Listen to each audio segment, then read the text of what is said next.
Denis Mukwege retrouve un lieu et des visages familiers à la faculté de médecine d'Angers. C'est ici qu'il a été formé à la gynécologie, à des milliers de kilomètres du Congo. C'est quand même émouvant de se retrouver dans ces auditoires de la faculté de médecine que j'ai quittée il y a plus de 32 ans. Son professeur de l'époque se souvient de cet étudiant qui, sitôt diplômé, a découvert dans son pays les horreurs du viol comme crime de guerre et de son combat qu'il a choisi de mener au péril de sa vie en faveur des femmes victimes.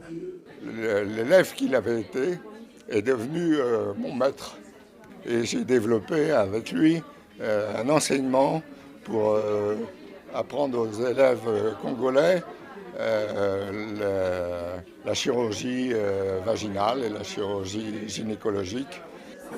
Denis Mukwege a également trouvé du soutien avec l'association angevine France Kivu qui l'a aidé à créer un hôpital sur place. Sans France Kivu, je ne saurais pas faire ce que je fais aujourd'hui et depuis il continue à m'accompagner puisqu'il y a de jeunes médecins que je forme au Congo mais qui viennent compléter leurs connaissances ici à Angers. Aujourd'hui, prix Nobel de la paix, le gynécologue plaide la cause des victimes de violences sexuelles à travers le monde. Les femmes commencent à dénoncer. Je crois que briser le silence, c'est très important. On ne peut pas lutter contre les crimes sexuels si on continue à les considérer comme un tabou.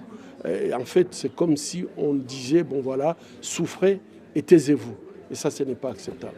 L'infatigable docteur Mukwege a développé une prise en charge autant médicale que sociale. Une approche face à la barbarie, plus que jamais d'actualité avec le conflit en Ukraine.